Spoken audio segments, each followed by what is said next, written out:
Accordingly, it is the sentence of this court, Anson Bryant, that you serve a period of incarceration in state prison. The court hereby terminates your post-release control, and I am imposing the balance through November 15th of 2020. I believe that comes up to 623 days according to the DRC's calculation. The court sentences you to prison on count 1, aggravated burglary, felony 1, for 8 years, and 3 years on the firearm specification. The court sentences you on count 3, aggravated robbery, felony 1, to a period of incarceration in state prison for 8 years, plus 3 years on the firearm specification. The court sentences you on count 6, weapons under disability, felony 3, for 36 months. And on count 7, CCW, felony 4, for 18 months.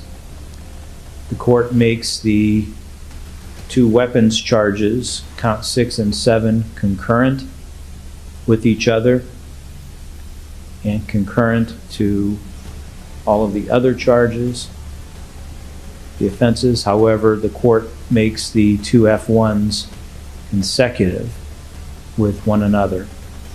And therefore, the order of serving your prison time would be PRC time first, followed by the gun spec on count 1, followed by the gun spec on count 3, followed by count 1, followed by count 2, for a total of 22 years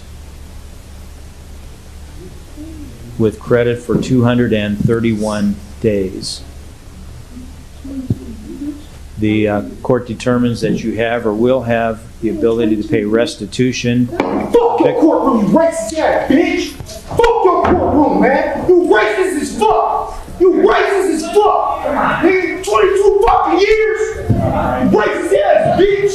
You ain't shit! Nigga, gay surgeon, lethal surgeon told me about that bullshit. Actually, you know what? Bitch. Remember when I said that you had some remorse? You never gave me probation. Wait a minute. You never gave me a chance. When I said that you had a certain amount of remorse, I was mistaken. The court determines that maximum imprisonment is needed. So it's 11 years on count 1 and 11 years on count 3. You racist bitch! You ain't shit! Manson, calm down, bro. Let me out the courtroom, man! Take him out. Hey, just take him out. Just take him out. Get out of here. You racist! That shit bullshit! You racist as fuck! Hey, take him out, please. Please take him out, please. I love you, bro. I love you, man. Don't worry. I love you, Chad. So it's 28 years with credit for 231 days. I don't want to hear it, man! Let me out! Let's go. Let me out! Hold on. I don't want to hear it! Let's go. Let me out! Let him go. Let me out! Let's take him out. Let me out, man! I swear to God, turn up this bitch! Does counsel waive the Oh, my God, get off me! Let me out! counsel waive the client's presence for the remainder of the advisements I have to give? Yes, Your Honor. All right, you can take them. Yes, bitch! You are the yes! Hey, thank you, Dennis! Thank you, sir. Court determines that the defendant has shown no remorse whatsoever. I was giving him remorse, a certain amount of remorse in mitigation of the sentence. The defendant has shown me that he has no remorse whatsoever, and therefore the court determines that maximum imprisonment is needed. He poses the greatest likelihood of recidivation. Okay, wait. Bro just got sentenced to 22 years, and you can literally see the shock hit him. But instead of taking a breath, he decides yelling at the judge is somehow the winning strategy. Nuff, that's a bold move when the person holding your future is sitting 10 feet away. And now the judge is looking at him like, oh, you thought I was finished. Bro turned one bad moment into an even worse one. Yeah, this courtroom is about to explode. Recidivism. All right, our next file this morning is People of the State of Michigan versus Gregory Miller. Ms. Welch, do we have any victim impact statement to be made today? I believe it's attached to the PSI, Yeah. Your Honor. Other than that, no. Mr. Miller is no stranger to this court. I think the PSI does a good job in laying out a lot of his prior convictions. The biggest thing I noticed in here is, I would say almost all, if not majority of these, he was either on probation, parole, or bond when these occurred. I think that goes to show he is not a good candidate for any type of probation. He has several assaultive priors, including domestic violence as well as just assault and batteries. On top of that, other domestic violences which have been pled down. He's not done well on probation in the past. He has several violations ranging from, which I think goes to show that the recommendation is appropriate in this case. Other than his prior convictions, I would just like to focus the court on the victim impact statement. Although it's short, I think it's very powerful. And I know the police report does describe the injuries that the victim suffered in this case, but in my opinion, it does not do them justice. The photos of the victim's face and injuries are extremely disturbing to look at. For lack of a better term, Mr. Miller did beat the crap out of her. And while I understand that Mr. Miller's underlying issue is clearly his alcohol use, Mr. Miller is very kind and polite when he's sober, but he rarely stays sober. And when he's drunk, he is extremely violent. I think he's been a danger to this community for quite some time now. So I would ask the court to follow the recommendation and sentence the defendant to a prison term. Thank you. Mr. Champion. Thank you, Your Honor. This is a situation that really highlights the issue of substance use disorders. Mr. Miller was homeless at the time, as the prosecution has.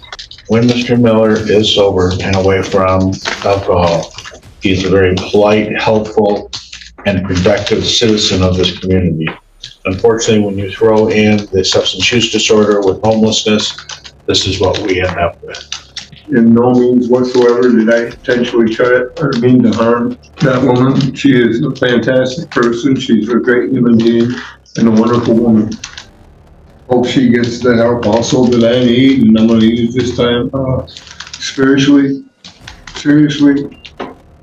stay sober and do my best to stay sober. All right, new case. And this prosecutor is reading through this man's history like it's a subscription nobody canceled. Probation, parole, bond violations. Bro has apparently tried every possible way to get supervised and still couldn't make it work. Then he starts talking about wanting to change, and honestly, the hesitation in his voice says everything. I mean, you can hear the regret, but the judge has a whole file full of history sitting right there.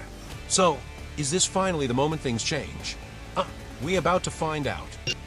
Well, the law here is for domestic violence, and it's a third offense. Typically, a domestic violence starts out as a misdemeanor, punishable by up to 93 days.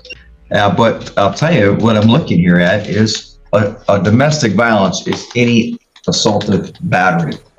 For instance, if I were to push a person, that is domestic violence. If I were to punch a spouse, that would be domestic violence.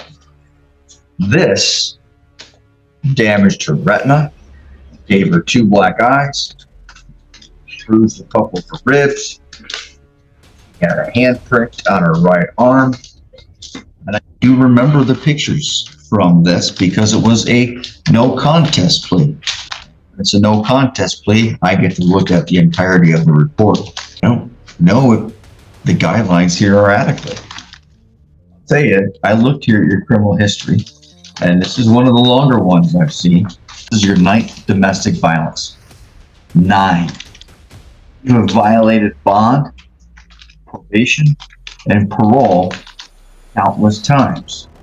So, bond supervision doesn't work, probation supervision doesn't work, parole supervision doesn't work, going in and out of prison and jails hasn't worked. And at your age, and I'm going to say this, and I don't know how to say it other than just being honest, you have led a life, this is what I wrote down, a life of boozing and drugs.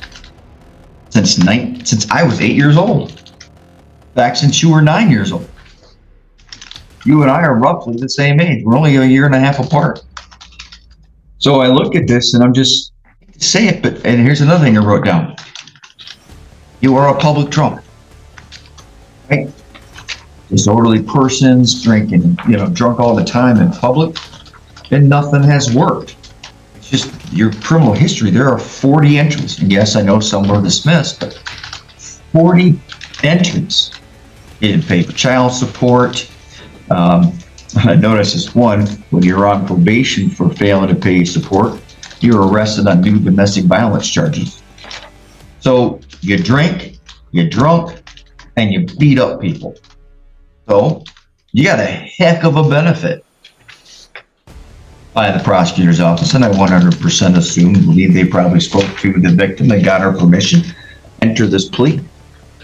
Wow. 14 to 58 months. I could have given you up to 5 years, but they brought it way down. Well, these guidelines are inadequate. I don't have to find substantial and compelling reasons to exceed them. I just have to now, by law, find that it's reasonable. And your prior history, I can't imagine any human being looking at this prior criminal history and think what my sentence is going to be is unreasonable. It's a life of drinking and beating up people.